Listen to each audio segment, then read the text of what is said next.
Well, the time has come. It's time to take this thing for a test drive. I'm actually pretty excited. I haven't driven this thing yet. So, let's go play in the snow. Let's see how she'll do.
First test run didn't actually go that bad. Now it's quite icy out here, so it kind of skips, kind of slips and spins pretty easily. But in drive, I actually felt it change gears, so I was shifting all the way down to first, and I was still feeling it trying to change out of a gear.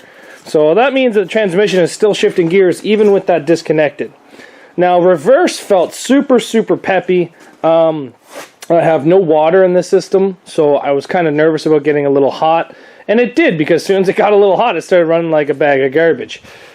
So I'm going to have to take a look into the temperature sensor, which I believe that is it right back here. I'm not really sure. I can't really see very well, but I'm going to try to wire in a secondary temperature sensor to try and see if I can kind of fool it to think it's cold, because I can feel it starting to want to run like a bag of crap because of how hot it is, because there's no coolant. So what we're going to do, this is out of a W body. I bought this brand new for my Buick.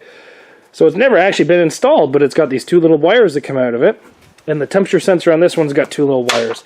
So I'm going to try to install that thing today. But overall, not too shabby. The car ran, it drove, it spun the tires. I threw the e-brake on and then switched it to reverse. I was sliding and then gave it gas. And the transmission didn't freak out, the motor didn't freak out, nothing really freaked out, so I can jam it through the gears as fast as I want, I think. The computer system's going crazy. On the dash with the in-dash warning systems, it keeps telling me doors ajar, brakes, low fuel, like it's going crazy. So I imagine this thing's going to be beeping at me non-stop inside the ring. But that's the risk I took buying this 2007 or whatever it is. But we're going to test her out, try her out, see what she can do. Try to wire in a temperature sensor. I'm going to make sure this is nice and clean. I've tried putting a sock over it. As soon as I put a sock over it, the thing snuffs out and dies. So I'm just going to have to run that open. Buy some spray foam, spray around the intake just in case that she does get smashed. Hopefully the spray foam will hold the... It's not got a lot of pressure, it's just got vacuum, so if I can stop the air from trying to suck in air that hasn't been through the throttle position sensor, then it should be fine. Or mass airflow sensor, sorry. But honestly, I was quite impressed with my little test run. Didn't last long because the thing started getting hot. My oil filter delete kit worked beautifully. There's no oil coming out the bottom, nothing. So I think that was a good investment of time into this thing. I do have power steering. All I did was just loop the lines together. I'm just going to zip tie that down out of the way. But yeah, everything's going pretty good, I think. Next thing is just a temperature sensor bypass, or I don't know what you guys want to call it if I just put this one beside it. Delete, move, extension, replacement. I know I can spend all that time and do the ohms test and put in a resistor, but honestly this is just easier. Cut the 2 wires, install this thing, done. So that's what I'm going to do. The list is getting smaller and smaller on this thing every day. All I've got left to do is fire extinguisher. I'm not even going to put a cage into this. I'm going to paint the door white and install my roof sign, and that's about it. So, oh well. Oh, what I got? Oh, I hit the lumina. I forgot about that. I hit the lumina. I got part of my lumina on the front of this bumper. Just playing around, wanted to hit it. So thanks everybody for watching. And the Fusion is pretty much ready for the Derby World soon. Just got to figure out somewhere to take it. So thanks for watching, guys, and we'll see you back here tomorrow.